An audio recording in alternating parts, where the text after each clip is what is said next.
Okay guys, it's Kingfisher here. Gonna be doing some Kerbal Space Program. So let's go. We're gonna be starting a new game.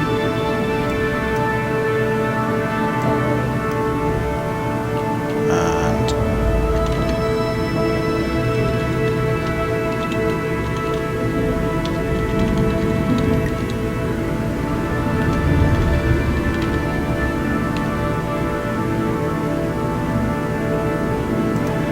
here we go. Now, first mission, as everybody does. And as I have done before in the past, I've not played Kerbal for a while, as I've done before. The first mission is a satellite of Kerbin. So we're gonna, I already have a core of a satellite already saved and built, that I've launched in another save game, so I know it works. So we'll take a look at that.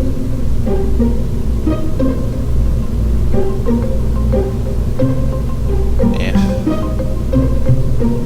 I can find it.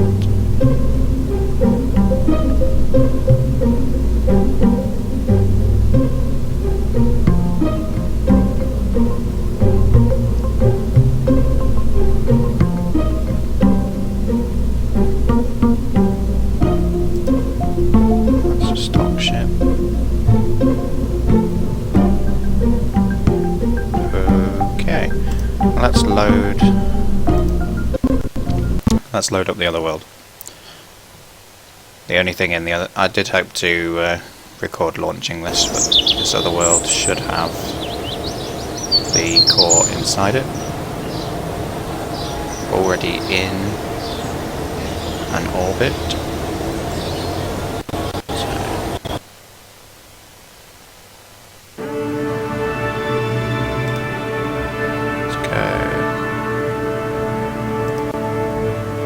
Save. Okay.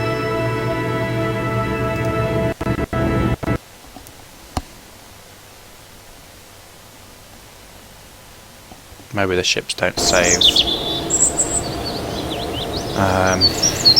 across save games, I don't know.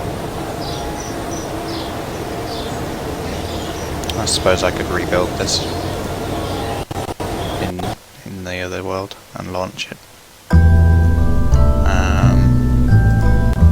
So anyway, if we load up, there we go.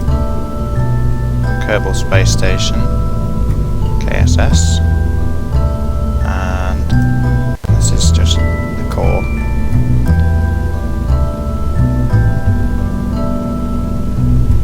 So here we have, and you'll see straight away that I am using some mods, the link of which, or the name of which rather, and possibly the link, will be in the description of the YouTube video. This has been recorded via Twitch, so then when I upload it to YouTube, I shall put in the description. So this is the core of the station. This central bit here is the core, and it's got 2 pods, 2 lander cans, one at each end, a covered docking port at each end for extension later on. This pod at the top is the control pod, so it has the parachutes on in case anything goes wrong. Then it's got RCS, solar panels, lights. We've got the RCS tanks, are these on the sides here. And we've got fuel, big satellite panels for once it's in orbit, junior docking ports to extend from, to construct from,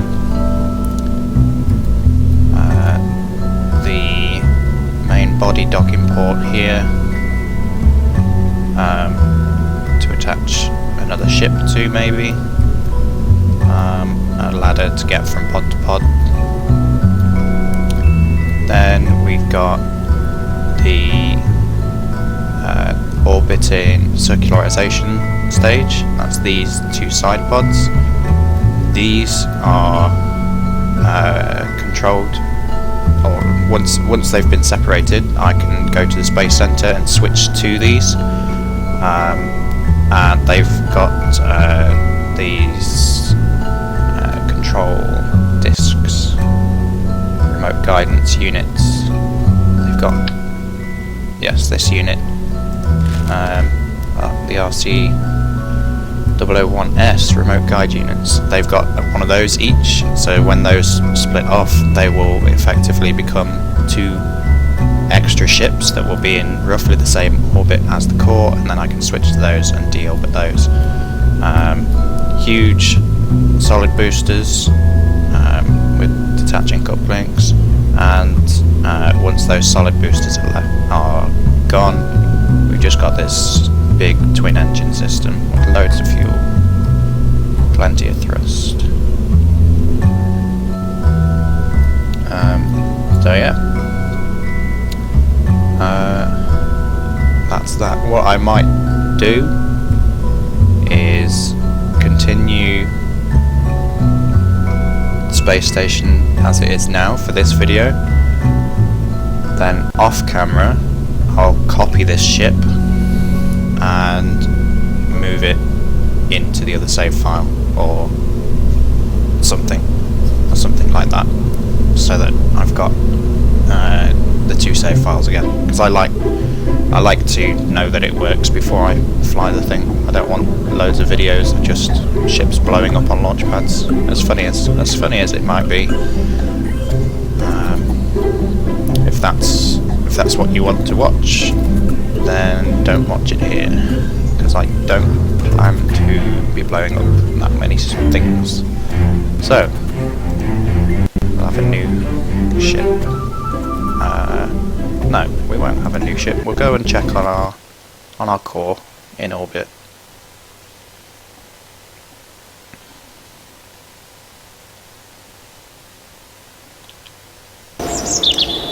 When it loads. Here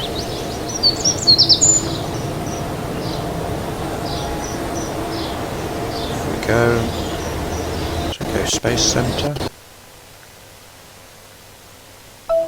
And from the Space Center, I can see I have got the Kethane is one of the mods I've got in, so that's my little Kethane scanner up there.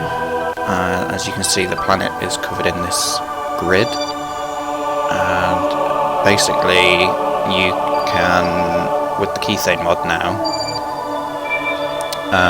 instead of having to scan the planet and then check the readings, find out where they are, like you do on the mod that shows you where the anomalies are, which is another cool mod for scanning planets and getting data and things. This goes round and it lights up these grids, and it's white if it doesn't find anything, and then it's green if it finds Kethane. And if you've got the ore as well, I think it goes orange or red for ore. So yeah. So currently the core it's orbiting this way, I believe. It's just finished passing under the South Pole. This station's in a polar orbit, as it has some communications on it. And we're going to use this as a kind of relay station. I'm going to launch a probe in this video. We're going to be launching a probe to just test out the Kethane mod. We're going to be scanning Kerbin for some Kethane. And yeah, so our satellite core here, which we can switch to, is going to be relaying back to Mission HQ, where the Kethane is. Not that we're going to mine any on Kerbin. So this is our core at the moment. From the space station. So we've got the pod at each end. We can light it up. It doesn't need it at the moment because we're on the light side.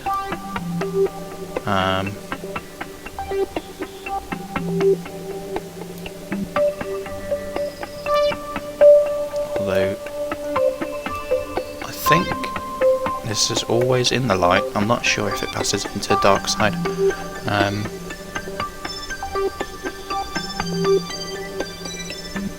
I'll have to check that out. It depends on how this is orbiting, how Kerbin is orbiting its sun. Don't think it passes into the dark very often though, because it's in a polar orbit, which of course means it's got a lot of power, which means it can always communicate, and it will do that via the antenna running the length of the body here and this little dish. And of course, who else to lead our endeavours into space? Our first Kerbin put into orbit. There's the sun. Our first Kerbin put into orbit is Jebadiah. Okay, so that is our core. So, without further ado, let's go back to the Space Centre. So we don't want to end the flight because that will get rid of the ship. We'll get rid of the core. Let's go back to our VAB and we shall build some kind of probe which we can then launch into orbit around Kerbin to scan for kethane.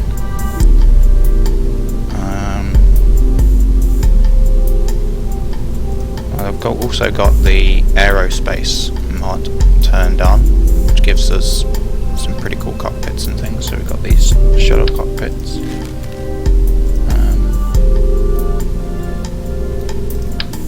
For when I build deep space ships or whatever, or even just a ship going to the moon. So I have no idea what that does. We should probably read some of these. 2C cockpit. Okay. So those are just some cockpits there. Well, this is only a satellite, so this can be probe driven.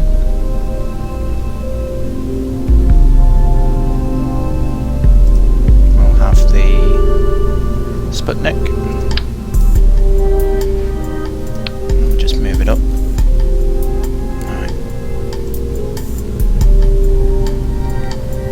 Propulsion wise, this itself isn't going to need very much.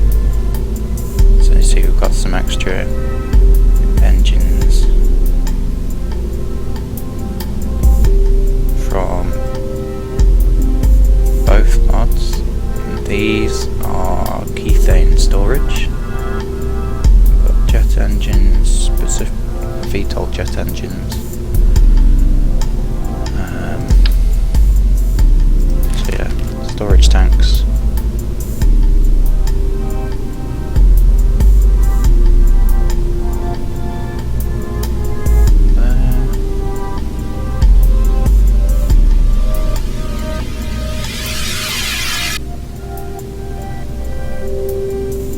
Jet engines.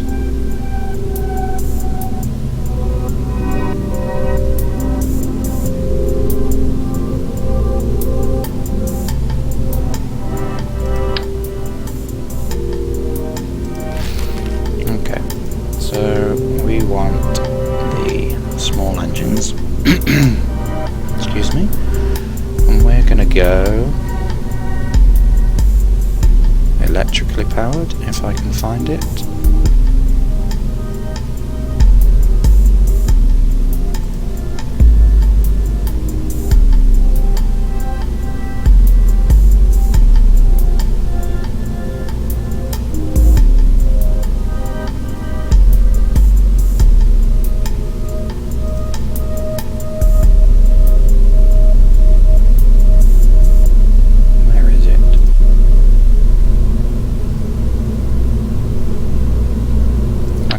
let's go liquid fuel instead. We'll use those. That's what I've used on the core, and they're very, very good engines. So we need some fuel for this, and we need a small amount of fuel.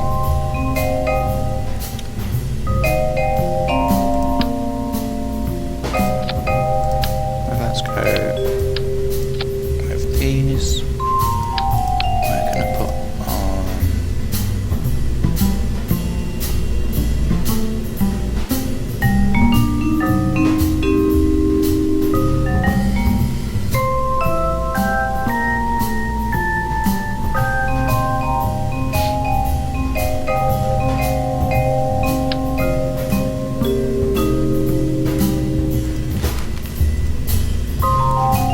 don't know if we actually need... No, I don't think we need that on the payload.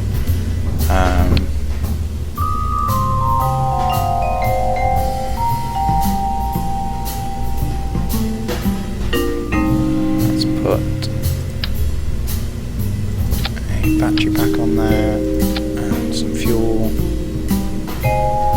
Ooh, those would be very nice light arrays for my satellite when I'm on the space station, rather than the Kerbin ones. I've literally just installed that mod, so you'll have to excuse me if I keep looking at things. Fuel, back to fuel, fuel.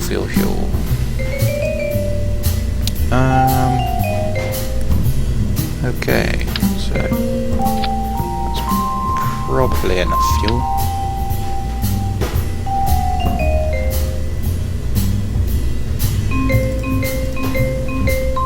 So let's put some engines on there, like so.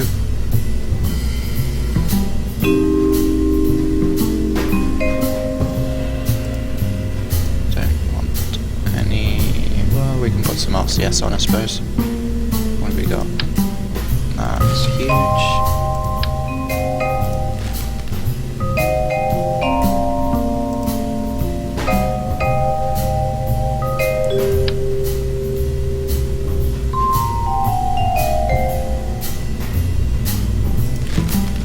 Pretty big.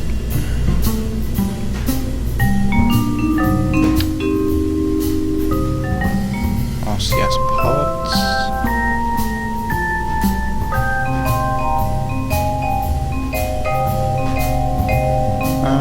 I don't think we're going to need it. Not with the size of this thing. So, we have our fuel. We have a small amount of power. We're going to need more power. Wow.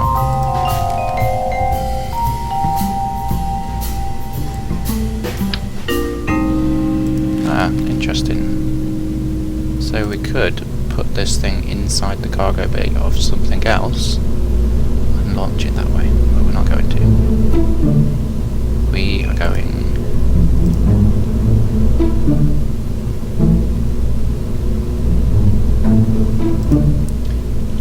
to have this as our main payload.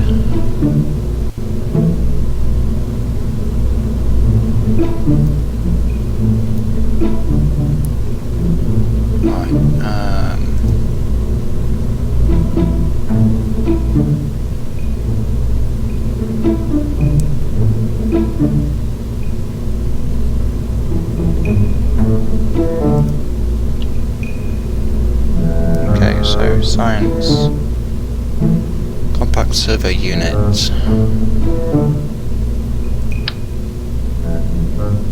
That's what we want. That's the scanner.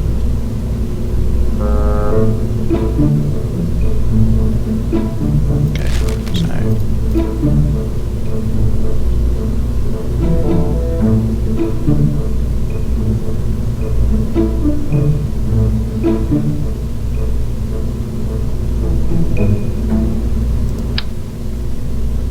okay, so let's put that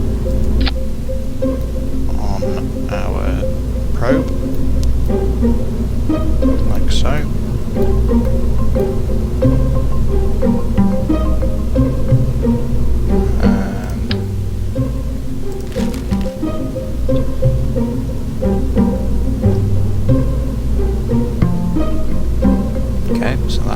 bigger sensor. And this is...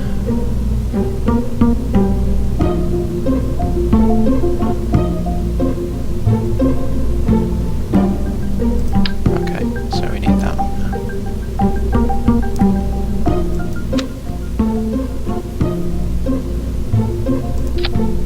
That's the thing that gives us the info that the probe is reading out. And this needs to talk to our orbiting satellite. So it needs communication. Now it will only need...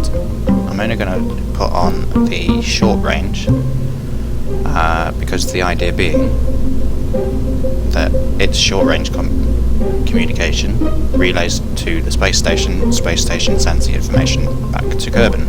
So there's no point putting a long range communicator on it.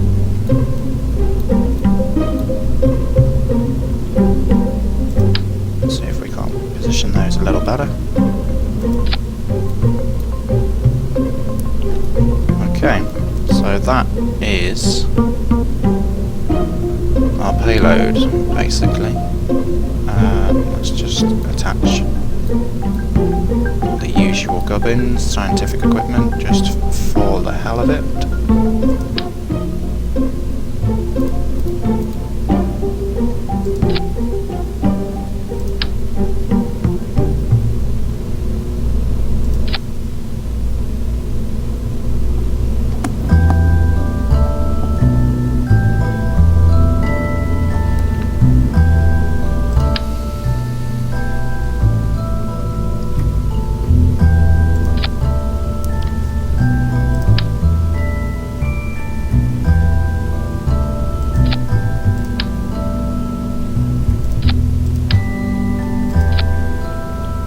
Okay, so there is our scientific equipment. So fuel, power, scientific equipment, blah. Now, that battery is only going to last so long. So, we need power. And that will come...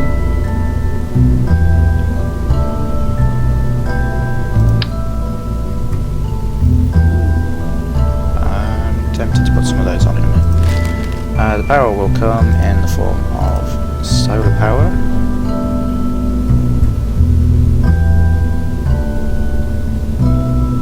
And for that we shall use the 2x3.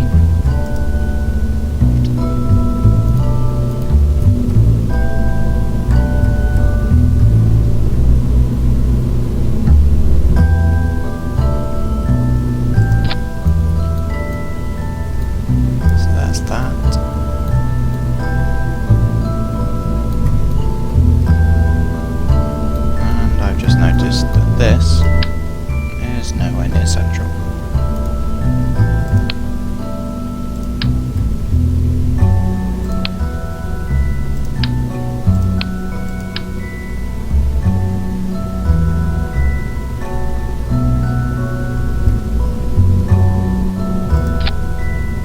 It's better. Let's grab these back.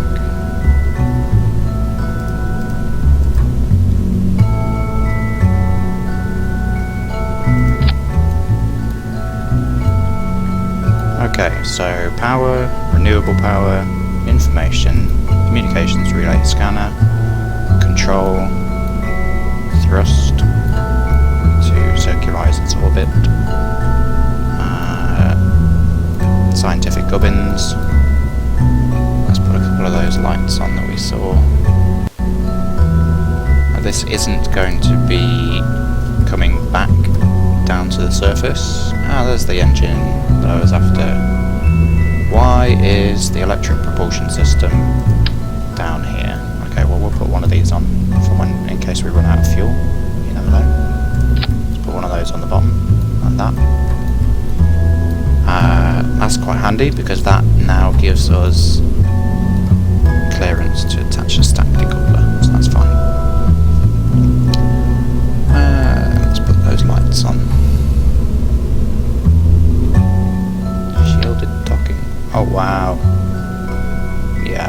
using some of those. That's cool.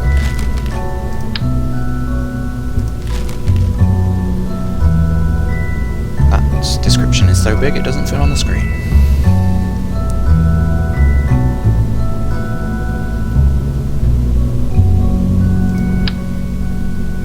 So that's the drilling thing. We don't need that because we're not drilling, we're probing.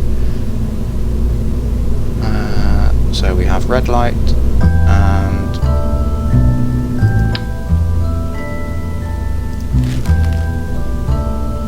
omni light. So we have red and white. Okay.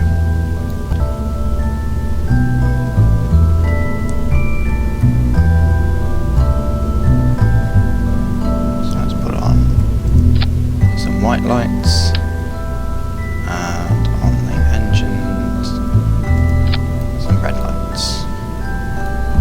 Okay, so that is our payload.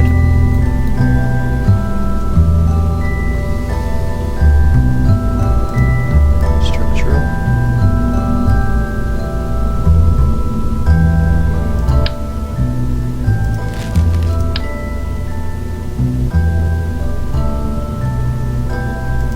Yeah, I think we'll have one of those. So, does that act as a no, that doesn't act as a decoupler, so we need a stack decoupler.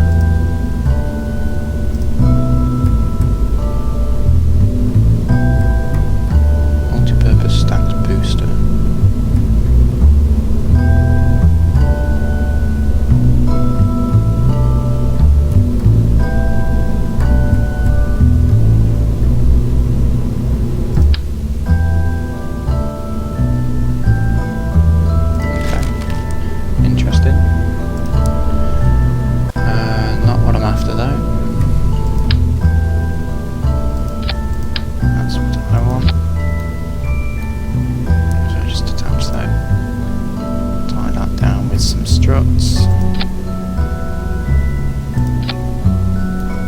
Boom. That's not going to be going anywhere anytime soon. Okay. So now we have this platform to build from. Propulsion.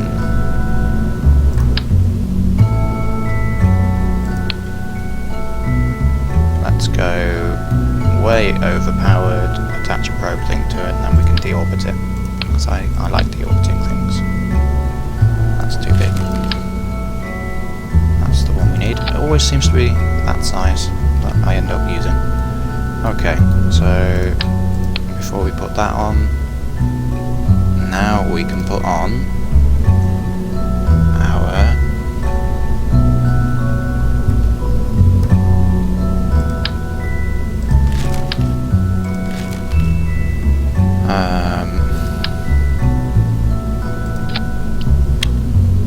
advanced thingamajig, SAS.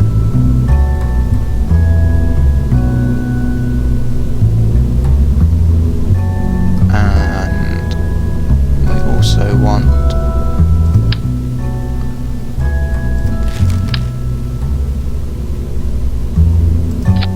one of those. So this craft is completely, entirely unmanned, so we're not worried about reclaiming it either. I'm not doing any of that stuff. It's all unmanned. Doesn't matter where it lands, what it hits, as long as it's not my ships or the space station. Right, so fuel tank. Let's put a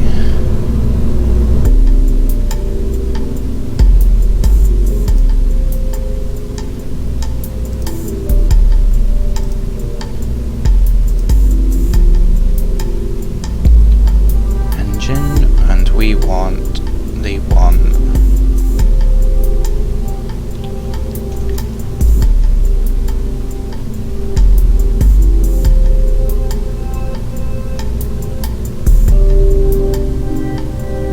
thrust factory enabled. Okay, they both have thrust factoring now. So which one has the most thrust? 650? That one. By a long way. Let's So we'll whack one of those on the bottom.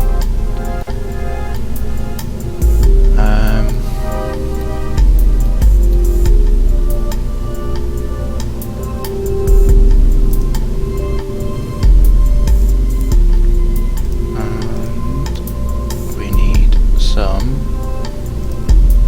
How am I doing for time? It's fine. We need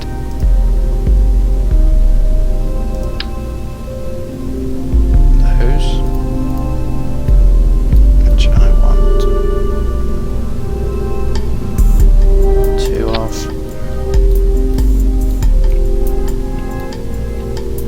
In fact, no. Yeah, 2 of. Then we go back to propulsion.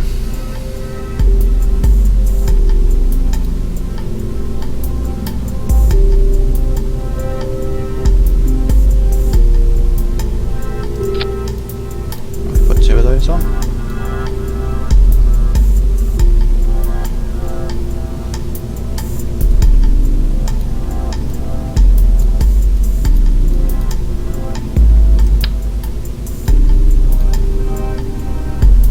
And just for a little bit of overkill, if you will, we'll put those on as well. Okay. Now, unfortunately, we're just going to have that payload sat on top of that because I don't have, or do I? I don't think I have turned on my add-on, which allows me to cover payloads.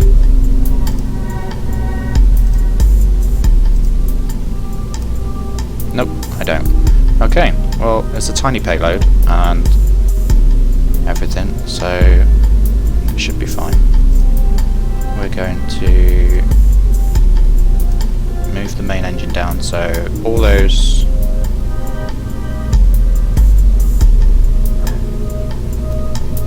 solid boosters are going to fire, and that should be enough. Then we've got the main engine.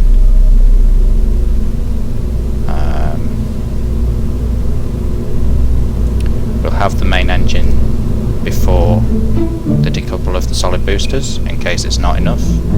So we turn on, so we can still turn on this engine. And then it's all those engines, solid booster decouple, big body decouple. We want to decouple that while it's still got fuel so that we can deorbit it. And then we've got the little ion engine and the 4 engines.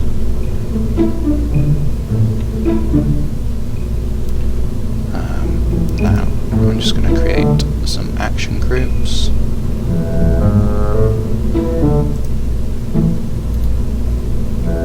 Custom 1. Let's just have that as toggle those engines. Custom 2.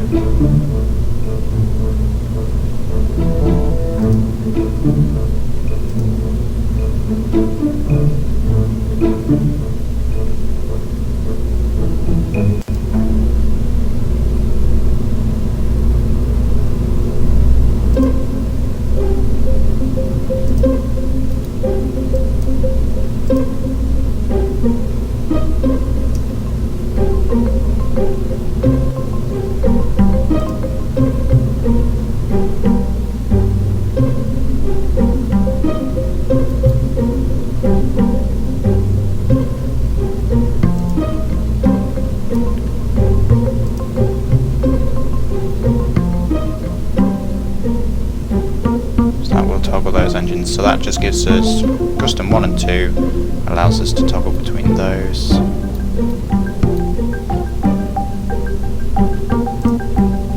3 can toggle the panels. 4 can toggle those. 5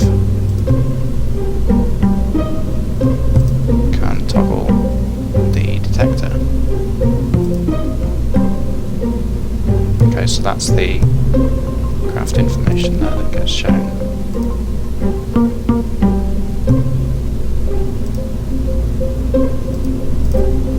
We don't want to do that. Okay, apparently I can't toggle that window anymore. There we go. Whoops.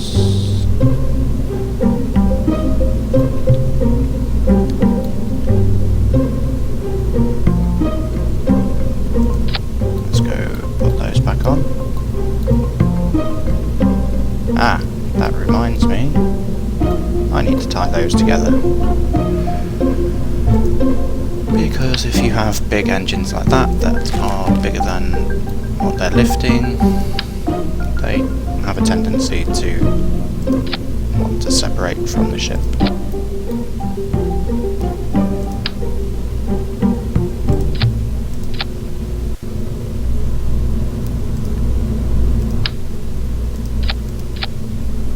So we just strap those down.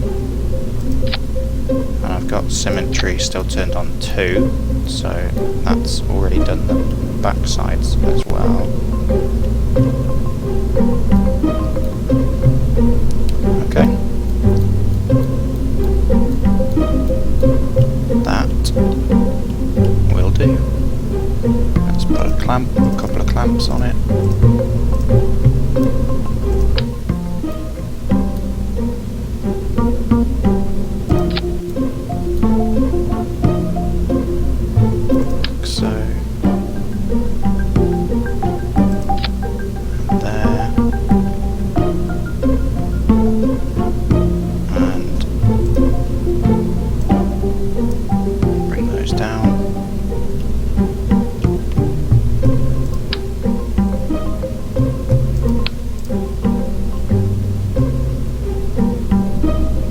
Sitting miles high up on the launch pad. So now we've built it, we'll drop it down and we'll name it Kethane Probe 1. Launcher. A suitable name? I believe so. Let's go. Enough building, enough talk. Let's fly spaceships, because that's what this game is about.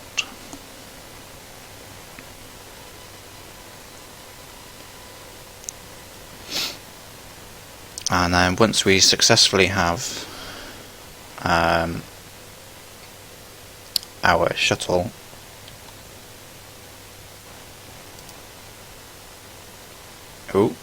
it appears Kerbal space program does not like something. Oh, and now it does like something. Okay. Bit buggy there.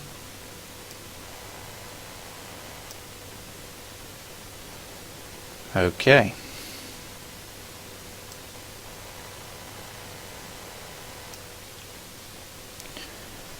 So, we have no Kerbals in our bottom corner, as this is entirely remote control.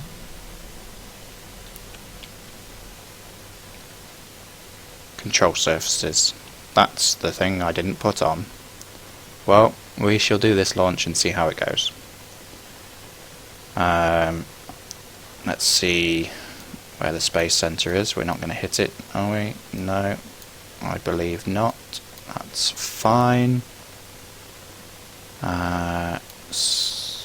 Yep. So we're going to put it into a very similar orbit to the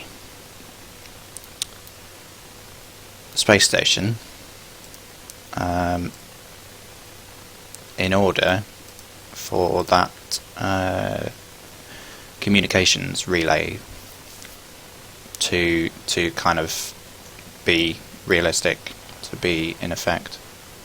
So without further ado, I don't know why I'm throttling up, whatever you want to call it, because these are solid boost and they're either on or off and you can't turn them off. So 3, 2, 1, ignition. I do have throttle control,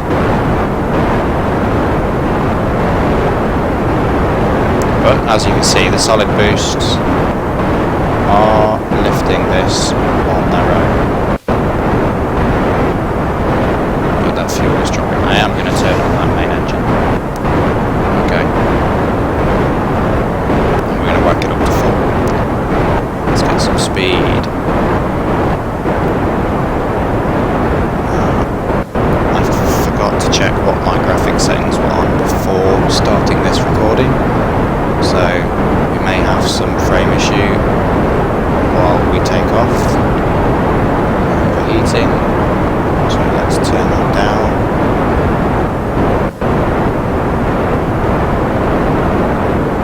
We don't want to be going any faster than we are going.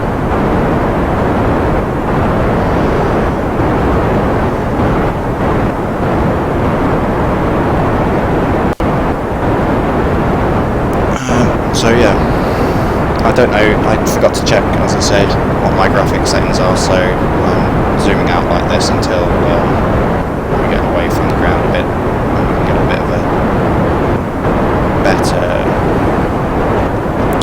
frame rate maybe. Don't know how it is. I'm also watching the stream as I'm recording the video, so streaming, recording and watching. It's, which if you have it on nice pretty details, often means, unless you've got a supercomputer, which I haven't, that you suffer frames. So that's the small solid boosters finished.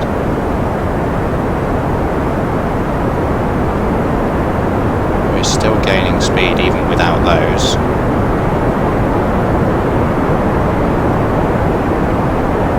We're halfway to our turn point. Let's have a look.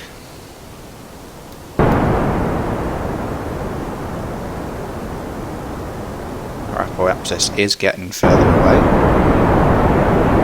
so we're doing good. The question is, have enough fuel? Yes, we do, because we're going to power down. We don't need to be going this fast. We're going to power down that engine. We're going to start turning now. We're going to turn towards the north. Oh, Nelly, too much.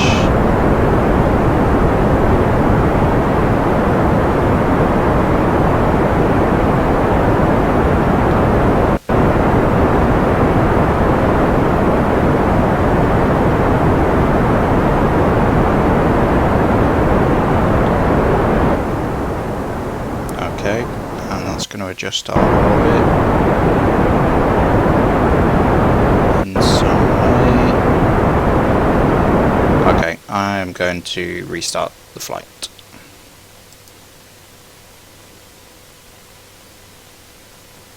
And I'm going to put those control surfaces on, because that was crazy.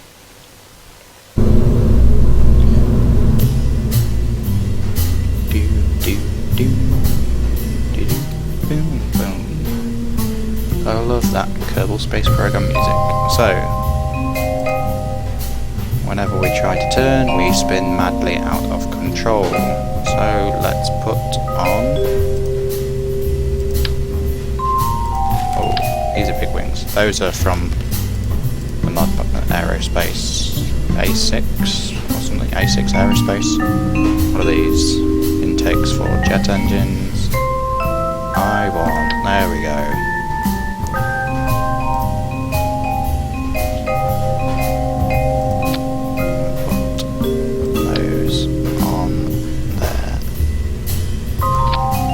So, that will give us some control. Let's actually have those at the same height.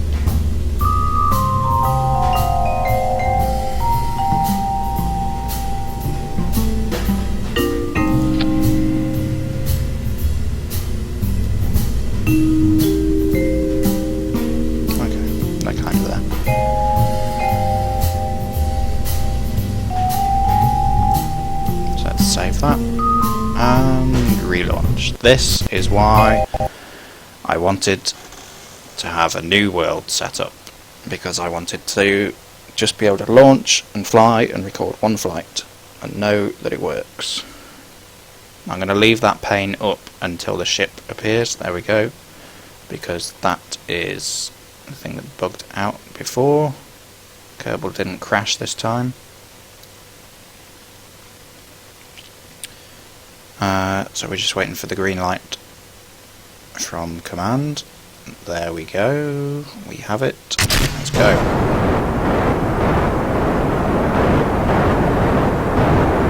So I'm just going to use the solid boosters. I know it will accelerate slower, blah de blah, but we were using quite a bit of that main fuel tank, and we don't need to. We're going fast enough. So we'll just use the solid fuel. I think having that third engine on is also causing the solid boosters to overheat. We have got a little bit of rotation going on there. That's fine, we'll lock that.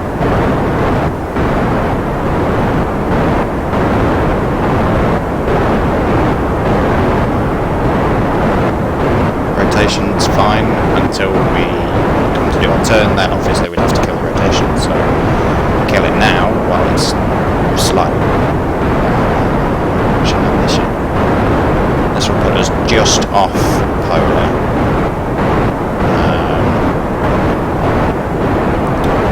which should be okay. Well, no, it will still be polar. It will put us at an angle. We'll still pass over, not directly over pole, but still, it's not going to be an equatorial orbit for sure. So there's our mini solid boosters that almost run out. We don't want to eject those for two reasons.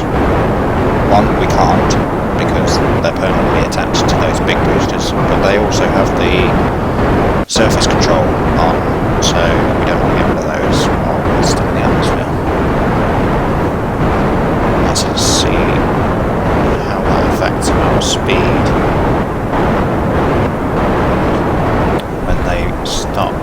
They've stopped. Okay, so we are now decelerating, so we're going to turn on that main engine.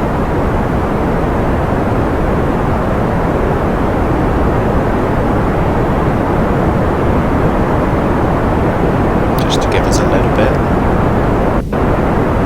It's hardly on at all.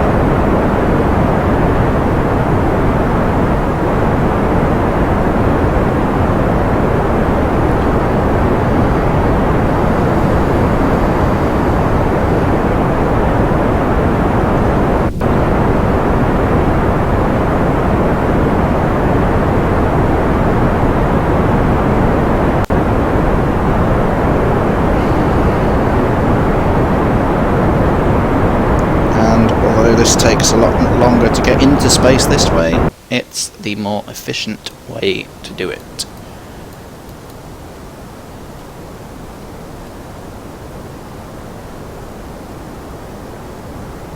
Our proapsis is getting both higher and longer to get to, so that's fine. This is that grid I was on about with the ship. I couldn't really zoom in that close. So this is the Kethane. That's how it normally looks, that's how it is, and eventually this probe will light up these grids and it will tell us where the Kethane is and where it is not. So we come back and we're actually pretty high now. We're accelerating quite a lot. We are going to lose those solid boosters soon, so let's turn while we are still in the atmosphere. About there.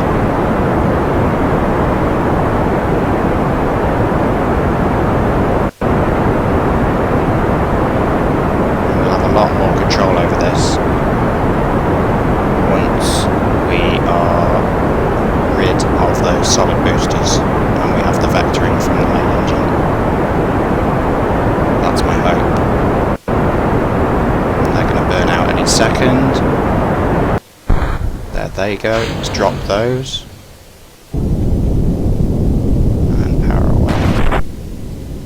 And we did hit it as we went, but that's fine. No major damage caused. Let's keep going. So we're going to be pretty much polar, but from we're going to actually pass over the Kerbin center on this orbit, I think, in the end of it. That's the space center just there, and we're going up. We are going slightly sideways, but this is a probe, it's not anything fancy, we're not trying to rendezvous with anything. I'm not interested in matching orbits or anything like that at this stage.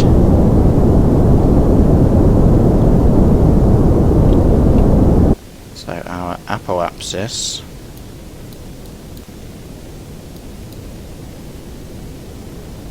we are now pushing that up.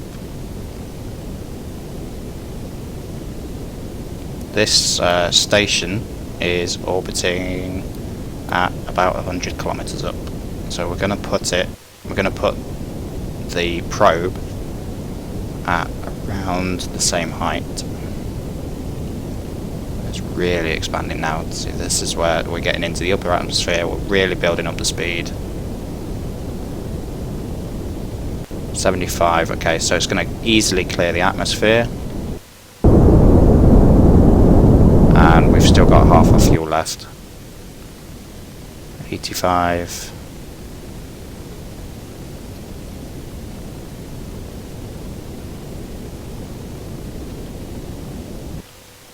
Okay, so we're going to get to about 101. That's fine, because usually when I circularize I lose a bit of height, and as you can see we've gone off of that angle now. So we'll add a maneuver.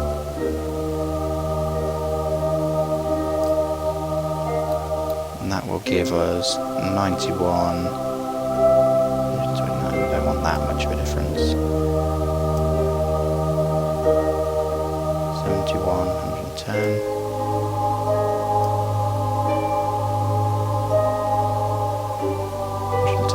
Okay, so the periapsis is well outside the atmosphere, so we don't have to worry about that. So we'll leave that as our maneuver.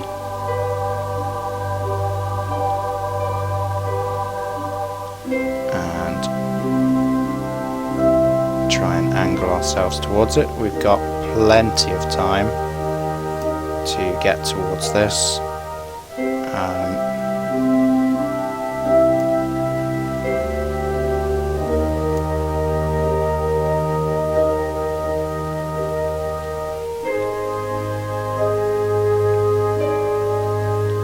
Just lock the position again, steady ourselves, and then we'll maneuver again.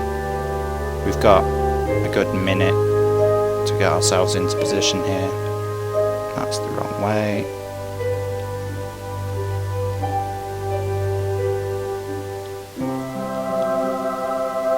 Come on. Don't want to have to...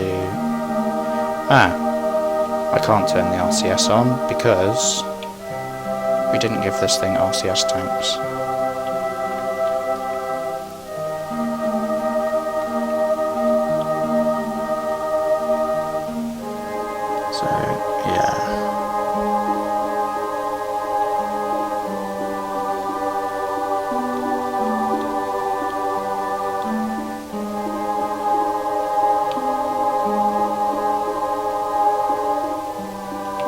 So let's get the blue at the top.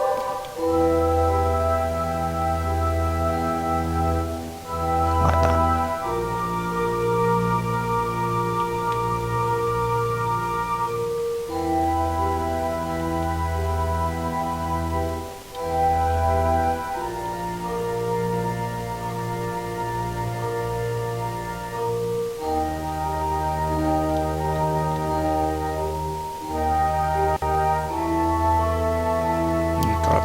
20 seconds left.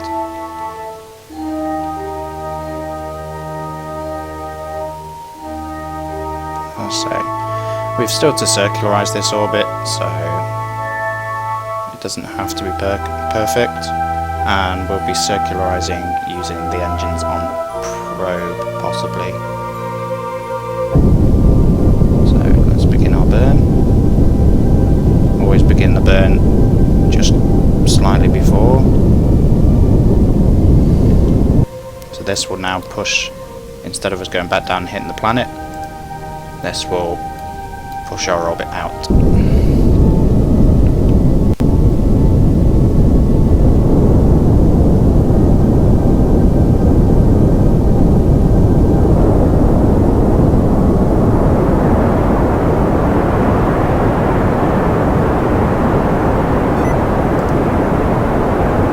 That's me pressing shift a load of times. Windows wanting to put sticky keys on, or whatever it's called.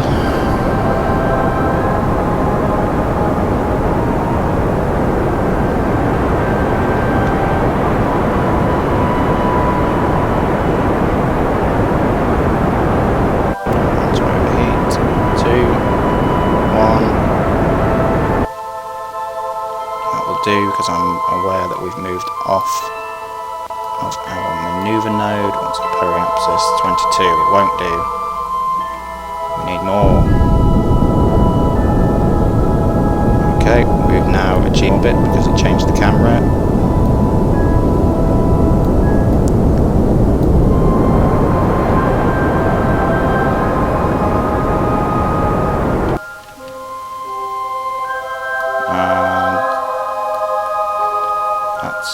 Way too much.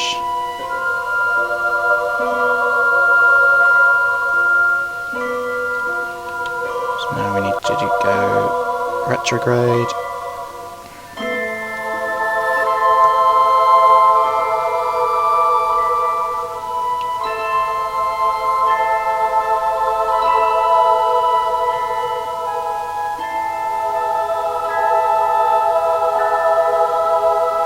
Past it. This thing really needs some RCS on the main body, but we know for future probes, which is fine.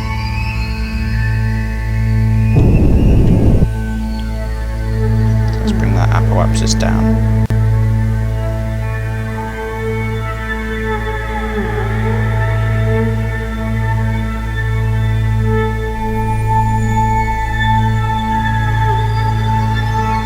That's well out the way of the space station.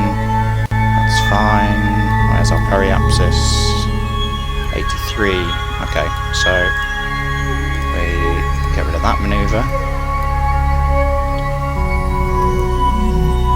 Got loads of time until we reach our apoapsis now. So we're going to separate.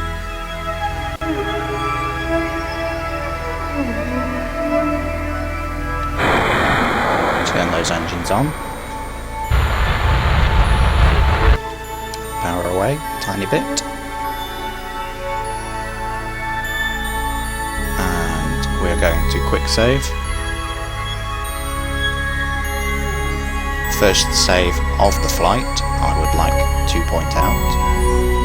And we're going to go to the Space Center and switch to that fuel tank in order to deorbit it, because it is also a probe.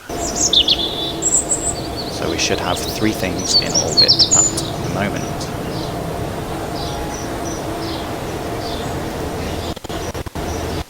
So we are, go to the Space Center, and it will say...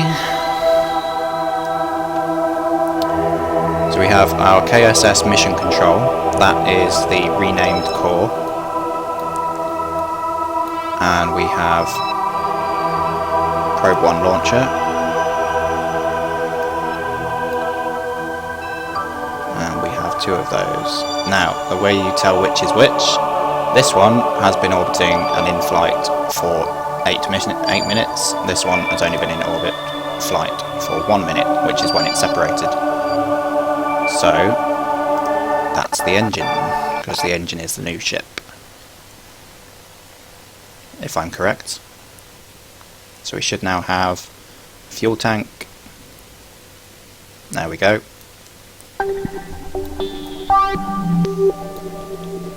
And all we do with this is the one that's got the SAS. So should still be relatively manoeuvrable, and we're literally going to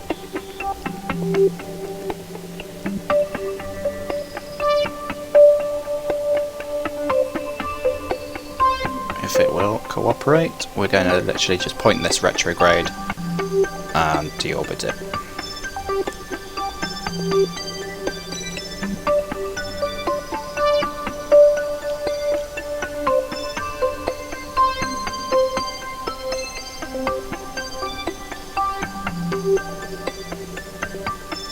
That's near enough. It doesn't have to be exactly retrograde. And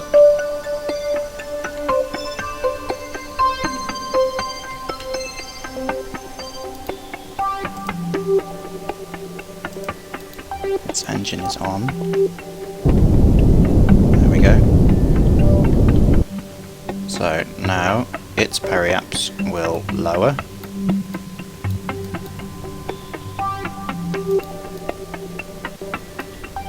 There we go. That will now deorbit. Do a tiny bit more.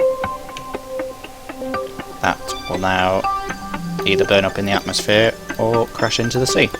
So now, as we pass over the pole, you can see we are close to the mission control space station.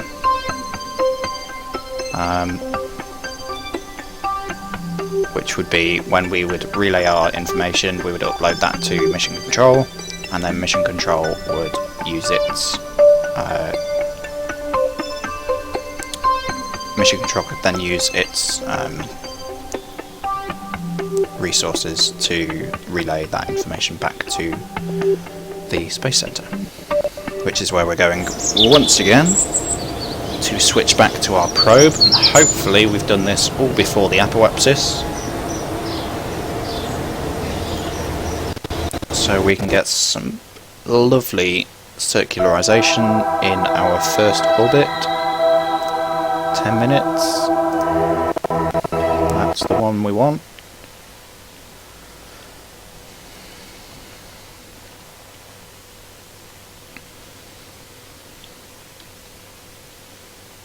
Let's get that map view. Okay, yeah, we've still got plenty of time to our apoapsis. I was thinking that it was closer because, of course, moving the periapsis of the fuel tank rotated the orbit, brought its apoapsis round. So, at the apoapsis, we want to go prograde to bring up our periapsis. What are we at? 130, basically.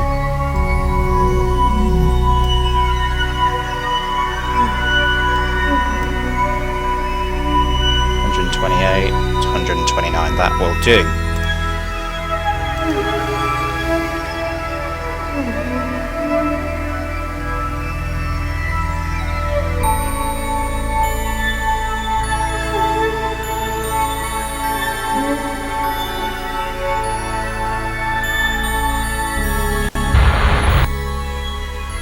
Okay, so as you can see, from our burn time, we have plenty of fuel. And again, we have a little over a minute.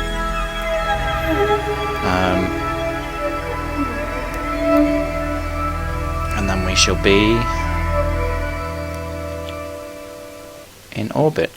Well, we are in orbit. We shall be in a roughly circularized orbit. And we can start scanning for kethane.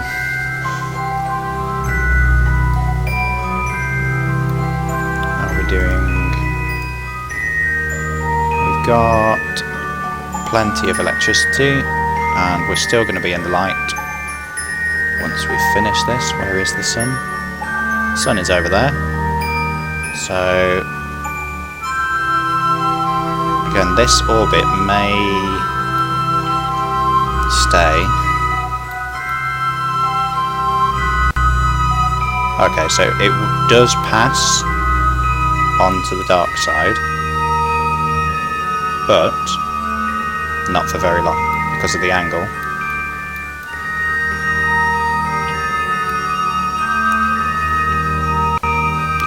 So that's fine. Had we managed to go straight north from Kerbin, from the space center, which is going through the planet. Where is the space center? The planet's rotated. Space. Well, had we gone north from the space center instead of spinning off, we would have been fine.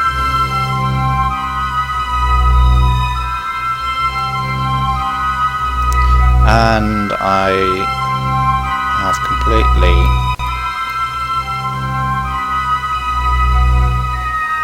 no, we haven't missed the apoapsis. How far are we from the apoapsis?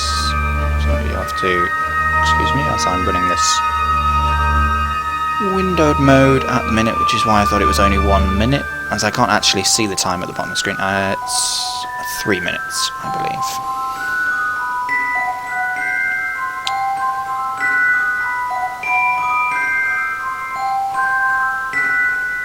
And so, in 3 minutes, we shall be orbiting along, go away windows, orbiting along that dotted line, and we shall be orbiting round while the planet is spinning beneath us, and that will give us a spirally swirly path which will eventually cover the entire planet. That's the other reason we went for a polar orbit rather than a equatorial one, is it's a lot easier and quicker to cover the surface of the planet by us just orbiting around it and it spinning inside our orbit rather than us spinning the same way that it's spinning. So then we would have to be in an elliptical orbit in order to come back, and we would only be able to scan the equator. Or we'd be in an elliptical orbit, or have to be orbiting the opposite direction in order to scan the surface of the equator. So, if you're scanning a planet, you want polar orbits, or at least not equatorial. Polar is generally best, I assume. It's what I've always done. So there we have the orbit path of that, well, what is now space debris. It's still showing up as a probe because it is, in effect. Now it has already, you can see, dropped a huge distance. It is orbiting at 85 kilometers above the surface now. We're at almost 130 kilometers now. 125. We've got another 300 meters to rise. Less than a minute now.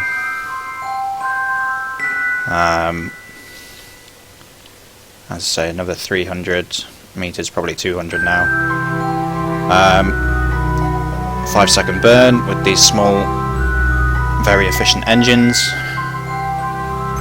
Loads of fuel on this thing. I mean, we could maybe, I may experiment with this and see if from this orbit this would be able to take itself to the moon, and then we can scan the moon. So 10 seconds, and we shall burn for circularization at roughly 129.5 kilometers. Bit of a random number. Was aiming for 130, but in bringing up the periapsis, the apoapsis dropped a bit, and I really can't be bothered circularizing.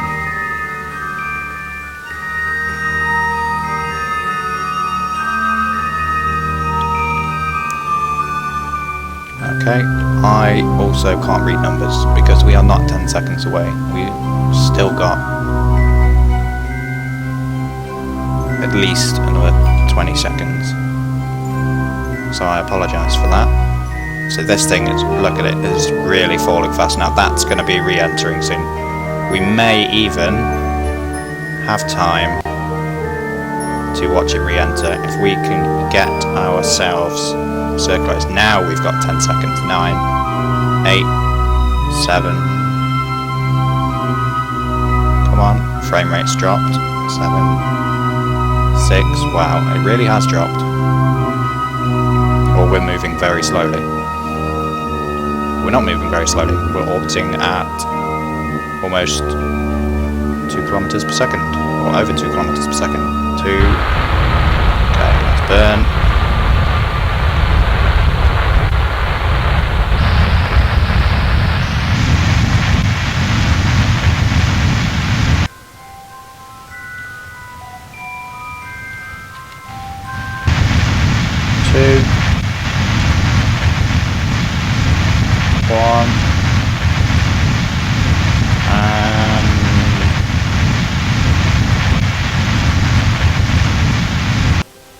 Estimated burn time has disappeared, so I assume that is us in orbit. Periapsis 121. No, not quite then. No,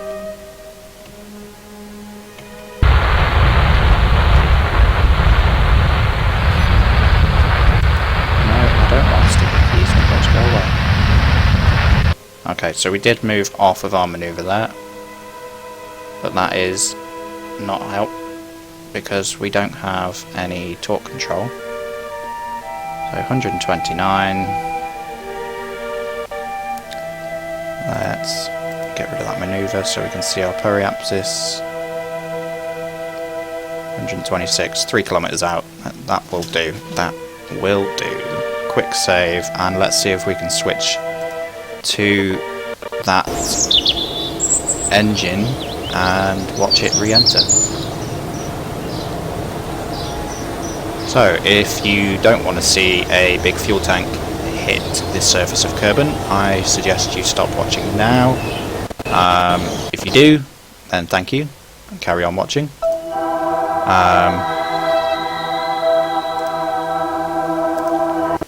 And we shall see you in the next one. As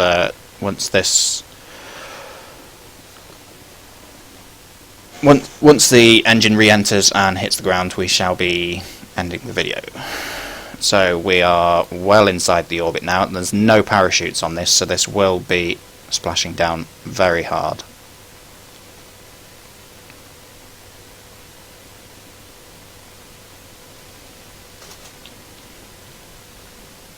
This is... See, we've dropped almost 100 kilometers lower. We're already, well, we're way lower than the space station. That's at 100. So, yeah.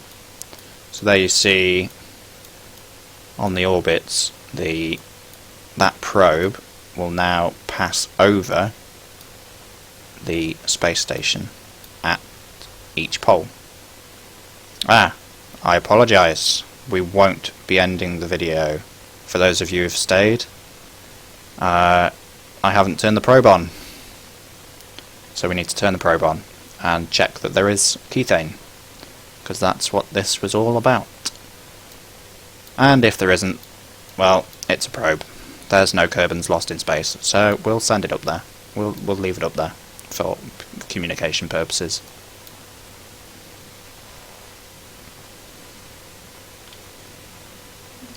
Meanwhile, we are going to manually deorbit this. We're not just going to sit and watch. And my frames are really suffering for some reason.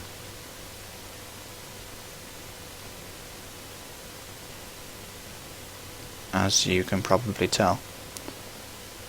Although, I don't know what the quality of the video is going to be recorded at. I'm watching the video in a very small window, so who knows.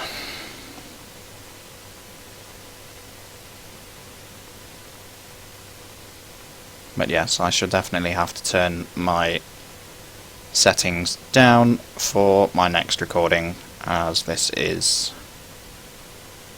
quite insane.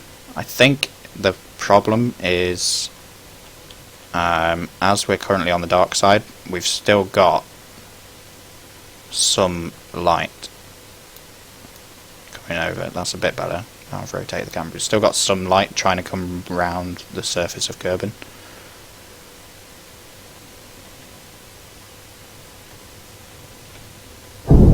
So let's turn the engine on and see if we can deorbit this a little faster. There we go, it's going to hit. See, the orbit had actually drifted. It was going to hit. See, this will bring the apoapsis down as well, of course, because our orbit is getting lower because we're deorbiting, and that's kind of what deorbiting does. It brings your orbit down lower. Anyway, so we're actually going to, in effect, maybe pass back over our apoapsis, going the other way, because I've put this reverse thrust in. There we go. So now we have some low atmosphere burning up. So we're going to turn the engine off, and we're just going to let that burn.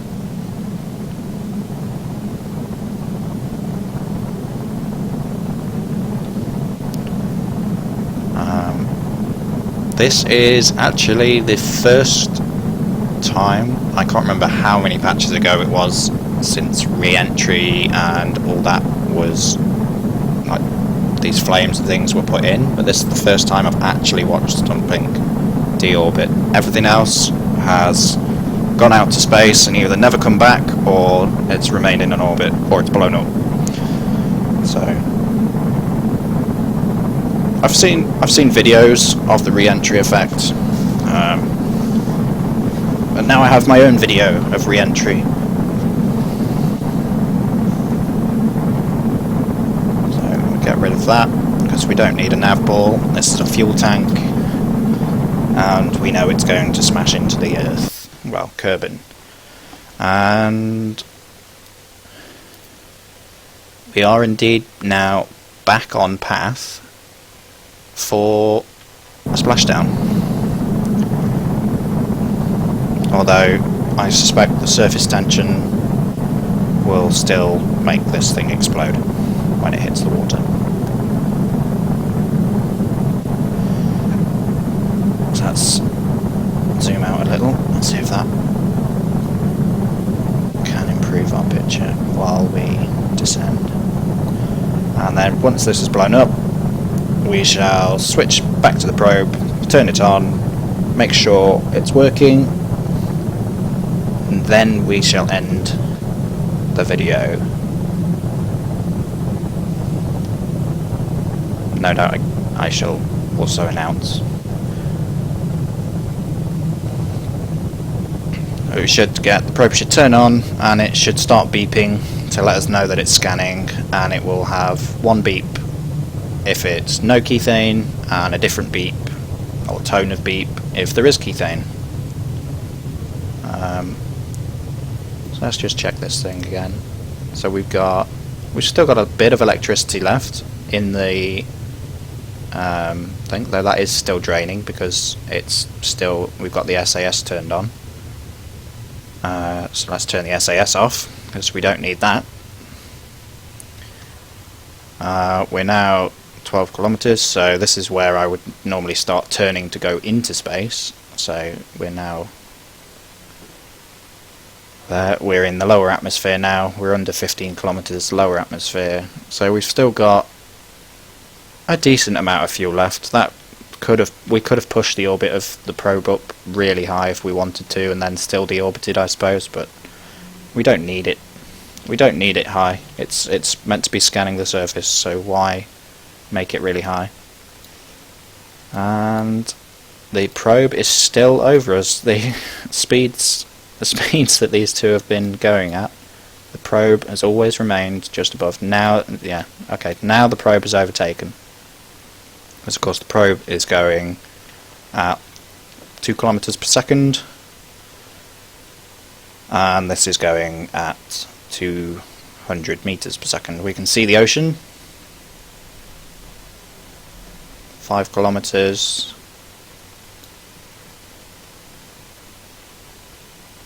Going to hit the ocean soon. I'm actually surprised at how much this has slowed down.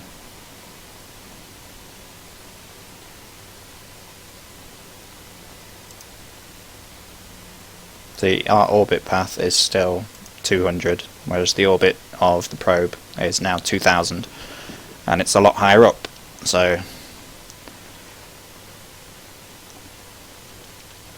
its ground speed, well, that's maybe another thing we can do as well, check out its ground speed, its surface speed relative to Kerbin.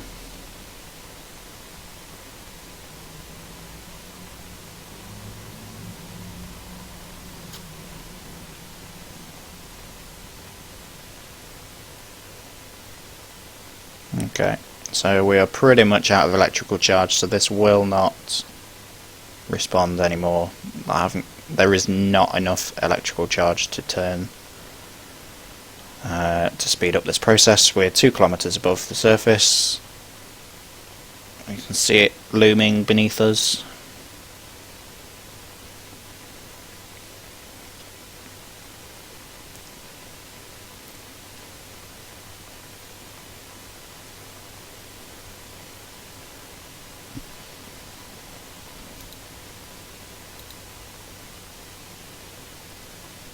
Let's shut down that engine just because we can.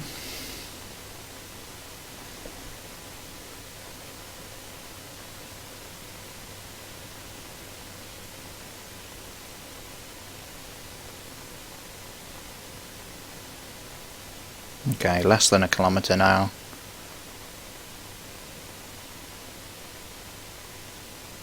Still going fast enough to explode though, I would think, and I would hope. And pop. So, quickly to our probe.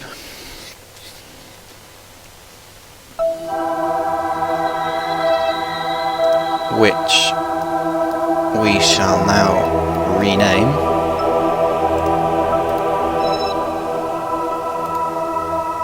Which we have to actually fly to do that, I believe. So we shall rename our probe, turn it on, make sure everything's working, and then that will be it mainly. So we still have half our electrical charge left, so without any further ado, let's point ourselves at Kerbin.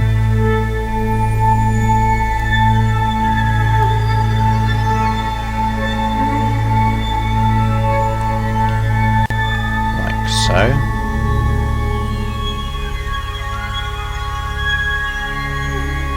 That will do.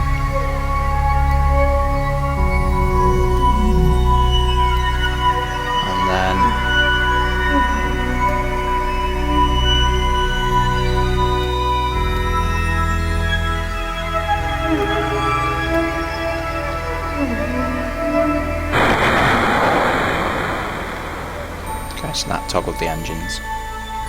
Let's open our solar panels, because if we run out of power by the time we get round the other side, we won't be able to open those again.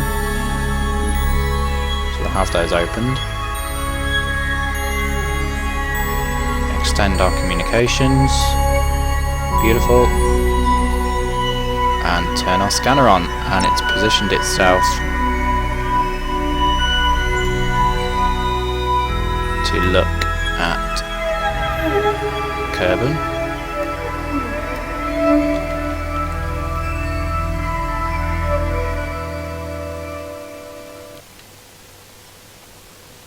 So show our grid. And there we have 2 squares identified already, no keythane. And a third. And so you can tell this process does take a while, but it's better than stabbing in the dark as to where the keythane is. So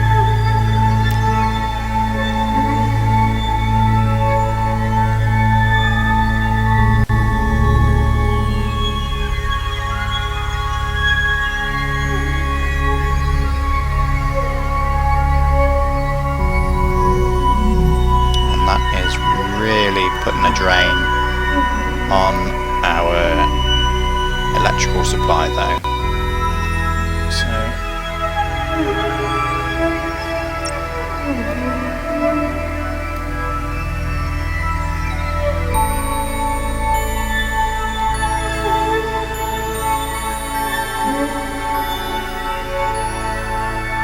there's that little blip every now and again to let us know. You can hear it over the Kerbal Space Program music, that is, to let us know that it has indeed scanned an area. There's our 4 prongs. Now I do think that this is going to run out of electrical charge. Switch back to those engines. This will run out of electrical charge before it sees light of day.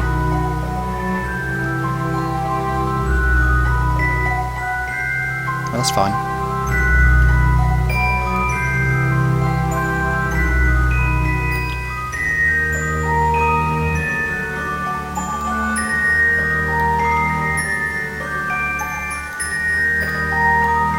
So we've scanned there, and there's the sun. Yeah. So once we get down to the pole, see here, we're going to come down. And I think we're going to just miss the space station this time, but this would be already. I would think that this is. Let's set that as a target. I would think this is close enough that you'd be able to relay information via the antenna. Where is the space station? Okay, so we can't see the target icon, which is great. So that didn't work.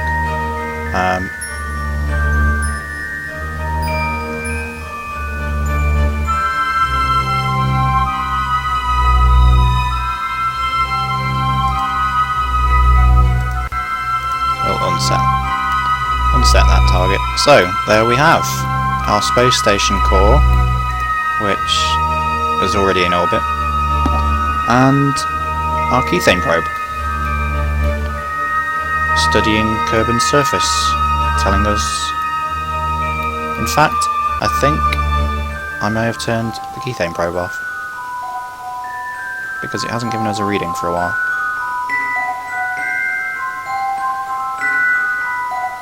Can't remember what I set the action group to.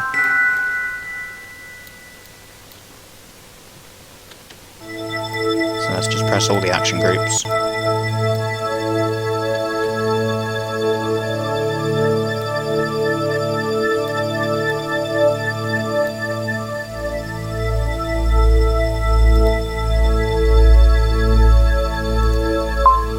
Activate detector. There we go. Let's do it manually.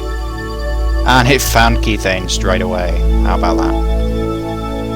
Okay, so there's a nice pocket of keythane there. So as we can see, no keythane. Keythane. Down by the pole. It would be, of course. Hard place to get to. Okay, so thanks guys. I've been Kingfisher of the Gamers Elite Online community. This has been Kerbal Space Program and various mods.